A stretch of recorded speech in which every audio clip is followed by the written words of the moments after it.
Hello, నా పేరు doctor పురు Dhawan. ఈ వీడియోలో మనము మూత్రపిండాల వైఫల్యానికి సంకేతాలు మరియు కారణాల గురించి మాట్లాడబోతున్నాము. అందువల్ల మూత్రపిండం నష్టమైనప్పుడు దాని శరీరంలో ఏవైనా మార్పులు జరగాలి. వాటిని చూసి ఒక వ్యక్తి మూత్రపిండంలో ఏదైనా సమస్య ఉందని మరియు అది ఏమిటి అని తెలుసుకోగలరు. కాబట్టి కారణం గురించి మాట్లాడితే మూత్రపిండాల వైఫల్య రోగులలో 80% మందికి అధిక రక్తపోటు లేదా అధిక చెందిన శరీర శక్తి స్థాయి ఉంటుంది. మీ బీపీ ఎక్కువగా ఉండి చాలా ఏళ్లుగా నిర్లక్ష్యం చేస్తే మీ బీపీ 130/90 అయితే ఇది నార్మల్ బీపీ కాదు. ఇది కొంచెం ఎక్కువగా ఉంటే ఏమీ జరగదు, కానీ చాలా ఏళ్లుగా ఉంటుంది. మీరు కొన్ని సమయాలు మందులు వేసుకుంటారు, కొన్ని సమయాలు చేయరు. మన బీపీ ఎక్కువగా ఉన్నప్పుడు ఒత్తిడితో రక్తం కిడ్నీలోకి ప్రవేశిస్తోందని అర్థం. ఇప్పుడు కిడ్నీ చాలా సున్నితమైన అవయవం. అది సున్నితమైన అవయవం అని అర్థం చేసుకోవాలి. అందుకే మేము అర్థం చేసుకోవాలనుకుంటున్నాం. మీ మూత్రపిండం విన్యాసాన్ని చూడండి. అది చాలా చిన్న నెఫ్రాన్లను కలిగి ఉంటుంది. ఈ నెఫ్రాన్లకు ఆహారం మరియు రక్తం సరఫరా కూడా ఉంటుంది.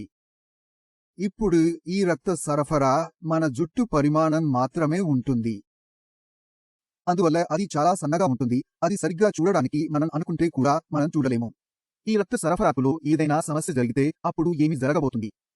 రక్తం సరఫరా అవుతున్న వ్యక్తికి, అంటే నెఫ్రాన్కు రక్త సరఫరా జరగదు. రక్తపోటు వడపోత లోపలికి వెళ్ళదు మరియు అది జరిగితే ఏమి జరుగుతుంది? ఇది దెబ్బతినడం ప్రారంభిస్తుంది. దీన్ని అర్థం చేసుకోవడం కష్టమేమి కాదు, సులభం. కాబట్టి అధిక రక్తపోటుతో ఇది జరుగుతుంది. బీపీ పెరిగినప్పుడు చాలా ఒత్తిడితో రక్తం ప్రవేశిస్తుంది. ఇప్పుడు లోపలి నిర్మాణం చాలా సున్నితంగా ఉంది. దాన్ని హ్యాండిల్ చేయలేకపోతోంది. దానిని నిర్వహించడానికి, అది పేలకుండా ఉండటానికి రక్తం ప్రవహించకుండా ఉండాలి. కాబట్టి నిర్మాణం స్వయంగా గట్టిపడటం ప్రారంభిస్తుంది. ఎందుకంటే ఒత్తిడి ఉంటే అది గట్టిపడితే దాన్ని హ్యాండిల్ చేస్తుంది. అది తనలో తాను గట్టిపడటం ప్రారంభించినప్పుడు రక్తం లోపలికి వెళ్లే వృత్తం కుంచుకుపోవడం ప్రారంభిస్తుంది. అది కఠినం అవుతుంది. అది దట్టమైనప్పుడు దట్టమైనట్లు అవుతాయి. దాని వాళ్లు దట్టమైనట్లు అవుతాయి మరియు లోపల ఉన్న పథం అరచేయబడింది. ఇప్పుడు అది చాలా సన్నగా మారింది. అది చాలా ఇరుకైనది. అప్పటికే చాలా బాగుంది. కాబట్టి రక్తం అక్కడి నుండి ప్రయాణించదు. దీని ఫలితమేంటి? మూత్రపిండాలలో రక్త సరఫరా లేకపోవడం వల్ల మూత్రపిండాల పరిమాణం చిన్నదిగా మారడం ప్రారంభమవుతుంది. కిడ్నీ ఇరుకుగా మారడం మొదలవుతుంది. కాబట్టి అల్ట్రాసౌండ్ చేసినప్పుడు కిడ్నీ బీపీ ద్వారా హాని కావాలంటే రిపోర్టుల్లో కిడ్నీ పరిమాణం తక్కువగా కనిపిస్తుంది. మరియు మీరు చూడగలిగేది ఏమిటంటే ఎకోజెన్కి పెరిగింది. మీరు చూసిన CMD నష్టం జరిగింది మరియు ఎకోజెన్కి పెరిగింది. కిడ్నీ బీపీ ద్వారా నష్టమైందా లేదా అనే విషయం అల్ట్రాసౌండ్ ద్వారా తెలుసుకునబడుతుంది. ఇక మధుమేహం విషయానికి వద్దాం. మూత్రపిండాల వైఫల్యానికి డయాబెటిస్ కూడా చాలా పెద్ద కారణం. మరియు డయాబెటిస్ అనేది ప్రతి ఇంట్లో చూడగలిగే ప్రముఖ వ్యాధి. డయాబెటిస్ ఉన్నవారికి నెఫ్రాన్లకు రక్త సరఫరా లోపం కలిగి ఉండడం కనిపిస్తుంది. కానీ ఇక్కడ కారణం ఏమిటి? దీనికి కారణం డయాబెటిస్. మరియు ఎవరికైనా డయాబెటిస్ ఉన్నప్పుడు అది అతని అనేక అవయవాలపై ప్రభావం చూపడం ప్రారంభిస్తుంది. అతని కళ్ళలో సమస్యలు మొదలవుతాయి. చూటలో సమస్య ఉంది. మైకము రావడం మొదలవుతుంది. కాళ్లలో మైకము మొదలవుతుంది. కిడ్నీ లెవెల్స్ కూడా పెరగడం మొదలు పెడతాయి. కారణం ఈ 3 అవయవాలకు రక్త సరఫరా చాలా తెలుగుగా ఉంటుంది. ఇప్పుడు అది కనురెప్ప యొక్క రక్త సరఫరా పట్టిక పెట్టినప్పుడు మీరు చూడలేరు. అదేవిధంగా మనకు చల్లగా మరియు వేడిగా అనిపించే నర్సుల రక్త సరఫరా కూడా మూత్రపిండాల మాదిరిగా చాలా సన్నగా మరియు చిన్నదిగా ఉంటుంది. ఇవి కిడ్నీ వంటి 3 అవయవాలకు చెందినవి. కాబట్టి డయాబెటిస్ పెరిగినప్పుడు కళ్ళు కూడా బలహీనమవుతుంది. కాళ్ళు కూడా పలుచబడటంతో పాటు కిడ్నీలు కూడా దెబ్బతింటున్నాయి. కాబట్టి ముందు మనకు ఏమి కావాలి? మన బ్లడ్ షుగర్ ని అన్ని పరిస్థితుల్లోనూ కంట్రోల్లో ఉంచాలి. ఎందుకంటే అది మన చేతుల్లోనే ఉంది. సరే, కాబట్టి మీరు దానిని నియంత్రించడానికి ప్రయత్నించాలి. కాబట్టి 80% కేసులలో మూత్రపిండాల వైఫల్యానికి ఈ 2 ముఖ్యమైన కారణాలు ఉన్నాయి. 20% కేసులలో కారణం తరచుగా జన్యుపరమైనది. ఇందులో పేషెంట్ తప్పేమీ లేదు. తినడంలో రోగి తప్పు లేదు. దురదృష్టం వల్ల వచ్చే వ్యాధులు ఉన్నాయి. ఐజిఐ నెఫ్రోపతి మాదిరిగా. ఐజిఐ నెఫ్రోపతి అనేది తెలియని వ్యాధి. అంటే ఇది ఇడియోపతిక్ వ్యాధి. అంటే దీనికి గల కారణాలు ఇంకా కనుగొనబడలేదు. మనకు తెలిసిన విషయం అది అంటే శరీరంలో ఇన్ఫెక్షన్ నుండి రక్షించే వాటిని. మీరు కోవిడ్ను వ్యాపింపజేసినట్లే. అందరినీ కాపాడింది ఎవరు? రక్షణ వ్యవస్థ అందరినీ కాపాడింది. అదే రక్షణ వ్యవస్థ తన కిడ్నీని తన సొంతమైనదిగా పరిగణించకుండా, పరిచయం లేకుండా భావిస్తే అది దానిపై దాడి చేయడం ప్రారంభిస్తుంది. దాని ప్రభావం ఏమిటి? మూత్రపిండాలు చెమట పట్టడం ప్రారంభిస్తాయి. మరియు చెమట వచ్చే కొద్దీ మూత్రపిండాలు పనిచేసే సామర్థ్యాన్ని కోల్పోవడం తగ్గించవచ్చు. మరియు మూత్రపిండాల స్థాయి పెరగడం ప్రారంభమవుతుంది. కాబట్టి ఇది ఐజిఏ నెఫ్రోపతి. 20% మందిలో వచ్చే రెండవ పెద్ద వ్యాధి పాలిసిస్టిక్ మూత్రపిండాల వ్యాధి వస్తుంది. ఇది పూర్తిగా జన్యుపరమైనది. ఇప్పుడు అందులో 2 రకాలు ఉన్నాయి. ఇది మీ కుటుంబంలో లేదా మీ తల్లిదండ్రులలో చూడవచ్చు. వారు కూడా దాన్ని కలిగి ఉన్నారు మరియు మీకు కూడా ఉంది. రెండో కేసులో ఏం జరుగుతుంది? మీ తల్లిదండ్రులు మామూలుగా ఉన్నారు, కానీ మీరు దానిని చూస్తున్నారు. ఒకటి autosomal domination polycystic kidney disease, మరొకటి ఆటోసోమల్ రిసెసివ్ కిడ్నీ డిసీజ్. రిసెసివ్లో ఏం జరుగుతుంది? తల్లిదండ్రులకి అది లేదు. అది మీ దగ్గర మాత్రమే ఉంది. కాబట్టి మూత్రపిండాల వైఫల్యానికి ఇది కారణం. ఇంకా చాలా కారణాలు ఉన్నాయి. గర్భాశయ నెఫ్రిటిస్ ఉంది. మందులు తీసుకోవడం వల్ల మూత్రపిండాల వైఫల్యం మరొక కారణం. అదే కండిషన్ అంటాన్. అదే కండిషన్ రెడీ. ఇంకా చాలా కారణాలు ఉన్నాయి. అంటే లావుగా ఉన్నవి. BP, sugar. కారణాలు ఇవే. ఇప్పుడు మూత్రపిండాల వైఫల్యం యొక్క సంకేతాల గురించి మాట్లాడుకుందాం. మీ మూత్రపిండం ఏ కారణం వల్ల విఫలమైతే అది ఒకేసారి సమానంగా ఉంటుంది. ఇది ఎందుకు జరుగుతుందో అర్థం చేసుకోవడానికి ప్రయత్నిద్దాం. మూత్రపిండాలు పనిచేయడం ప్రారంభించినప్పుడు శరీరం ఏమి సృష్టించుకున్నాయి? Ketamine, urea. శరీరం అదంతా తయారు చేస్తుంది. సాధారణ వ్యక్తులలో కెటామైన్ మరియు యూరియా మూత్రం ద్వారా వెళ్లి వేయబడుతుంది. కానీ మీ కిడ్నీ విఫలమైనప్పుడు కెటామైన్ మరియు యూరియా వెళ్లకుండా ఉంటాయి. ఇప్పుడు అది శరీరంలో పేరుకుపోతోంది. ఇప్పుడు రసాయనం ఉంది. ఈ రసాయనం ఎక్కడికి వెళ్లినా లక్షణాలను సృష్టిస్తుంది. మరింత సున్నితమైన అవయవం లక్షణాలను సృష్టిస్తుంది. కాబట్టి 2 మూత్రపిండాల వైఫల్య రోగులు ఉన్నప్పుడు లక్షణాలు సాధారణం కాదు అని రోగుల్లో లక్షణాలు ఒకే వరకు వస్తవి. అవి కాస్త డిఫరెంట్గా ఉన్నాయి. వీటి ఒకే వరం కానీ కొందరు ఏదో కోల్పోతున్నారు, మరికొందరు వీటిని కోల్పోతున్నారు. ఇలా జరుగుతుంది. కాబట్టి మనం చూసే మొదటి లక్షణం ఏమిటి? మనం చూసే మొదటి లక్షణం మూత్రంలో ప్రోటీన్ కోల్పోవడం. ఇది అందరిలోనూ కామన్ గా కనిపిస్తుంది. మీరు మూత్రాన్ని కత్తిరించినప్పుడు మూత్రంలో ఫోమ్ చాలా ఏర్పడుతుంది. మూత్రంలో ప్రోటీన్ వెళ్లడం వల్ల నురుగు ఏర్పడుతుంది. ఇది మూత్రపిండాలలో ఏదో లోపం ఉందనే మొదటి లక్షణాన్ని ఇస్తుంది. ఏం చేయాలి? ఇక్కడ మిమ్మల్ని మీరు జాగ్రత్తగా చూసుకోవాలి. మీరు చేస్తున్న తప్పులను ఆపాలి. కాబట్టి ఇది మనం చూసే మొదటి లక్షణం. ఇప్పుడు శరీరంలో కెటామైన్ కలెక్షన్ ప్రారంభం అవుతుంది.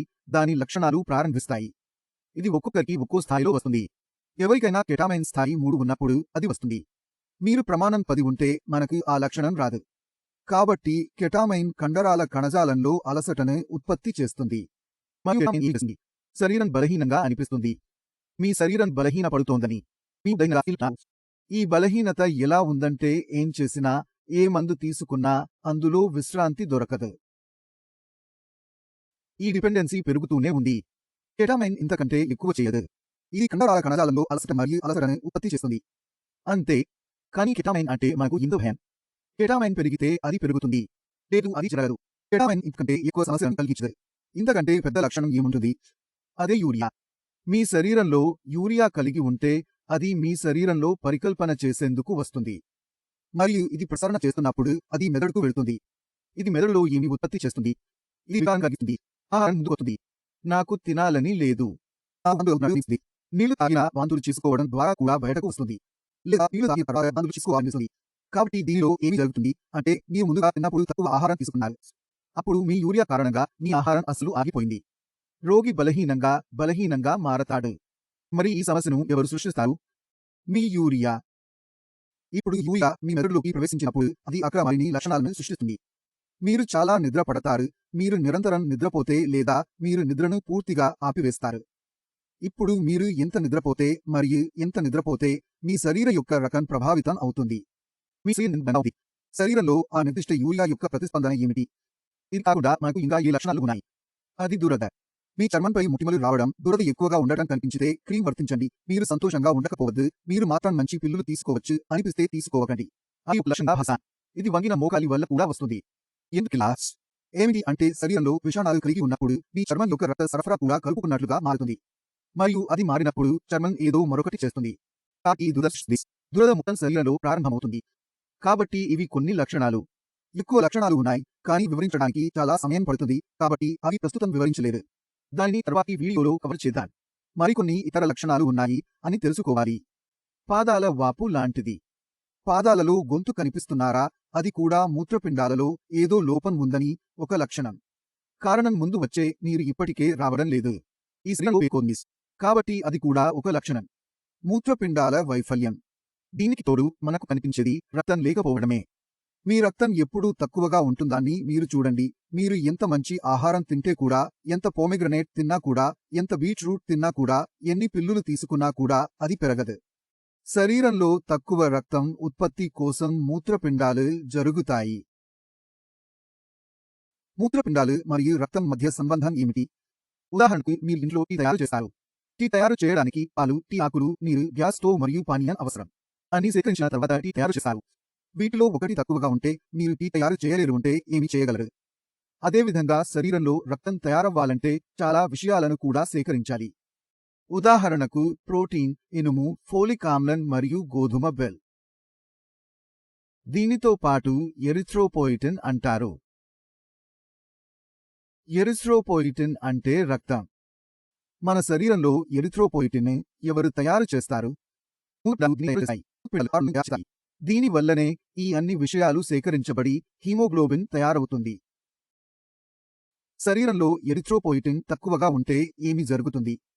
ఎక్కువ రక్తం ఉంటుందా లేదా తక్కువగా ఉంటుందా? ఇది తక్కువగా ఉంటుంది. కిడ్నీ ఫెయిల్యూర్ పేషెంట్ల విషయంలో ఇది జరుగుతుంది. కిడ్నీలు బీపీ మరియు డయాబెటిస్తో బాధపడితే కిడ్నీలు వాటి పనిని కూడా తగ్గిస్తాయి. దీనివల్ల హార్మోన్లు ఎరిథ్రోపోయిటిన్ తక్కువగా ఉంటాయి. ఫలితంగా రక్తం కొరత ఏర్పడుతోంది. మీ శరీరంలో రక్తం తగ్గించినట్లుగా ఉంటే రక్తం తగ్గించిన కారణంగా లక్షణాలు ప్రారంభమవుతాయి.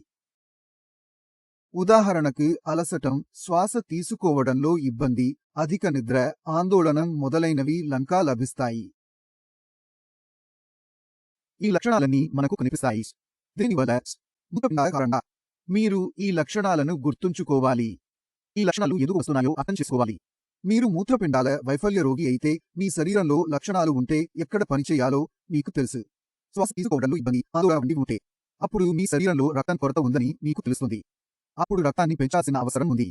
మీ పరీక్ష చేయించుకోండి మరియు మీ మందును అక్కడ ఉంచండి. తద్వారా మీ శరీరంలో రక్తం ఏర్పడటం ప్రారంభమవుతుంది. ఆహారం తినాలనిపించకపోతే యూరియా పెరిగిపోతోంది. అంటే తేలికపాటి ఆహారం తినాలి. మరి ఆహారం రుచిని పెంచడానికి అవసరమైన చికిత్స ప్రారంభించాలి మరియు అది తీసుకోవాలి. అదేవిధంగా రాత్రిపూట జలుబు వస్తే దానిపై కార్యాచరణ చేయాలి. మూత్రపిండాల వైఫల్యం రోగి లక్షణాల గురించి తెలుసుకోవాలి.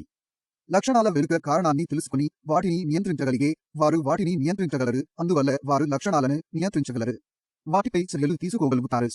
కాబట్టి ప్రతి ఒక్కరికి మూత్రపిండాల వైఫల్యానికి కారణం మరియు లక్షణాలను తెలుసుకోవడం చాలా ప్రముఖం. కిడ్నీ ఫెయిల్యూర్ పేషెంట్లకే కాదు, అందరికీ. కిడ్నీ ఫెయిల్యూర్ వ్యాధి ముందుకు అందించబడిన కంటే చాలా కనిపించడం లేదు. కానీ బీపీ మరియు షుగర్ ప్రతి ఇంటికి చేరడంతో కిడ్నీ ఫెయిల్యూర్ వ్యాధి కూడా ప్రతి ఇంటికి ప్రసరించడం ప్రారంభమైంది. మూత్రపిండాల వైఫల్యాన్ని నివారించాలంటే అది సమాజంలో ప్రసారం కాకుండా ఉండాలి. మీ కుటుంబానికి కూడా వచ్చకూడదు. మన కుటుంబాన్ని జాగ్రత్తగా చూసుకోవాలి. బీపీ, షుగర్ను కంట్రోల్ చేసుకోవాలంటే బీపీ, షుగర్ అదుపులో ఉంటాయి.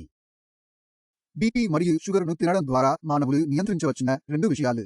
వ్యాయామం చేయడం ద్వారా దాన్ని నియంత్రించవచ్చు. మన శరీరం మరియు రూటీన్లో మార్పులు చేసినట్లుగా మేము బీపీ మరియు షుగర్ను నియంత్రించవచ్చున్నాము. నేను ఈ వీడియో నుండి ఈ 2 విషయాలను మీరు అర్థం చేస్తున్నారని ఆశిస్తున్నాను.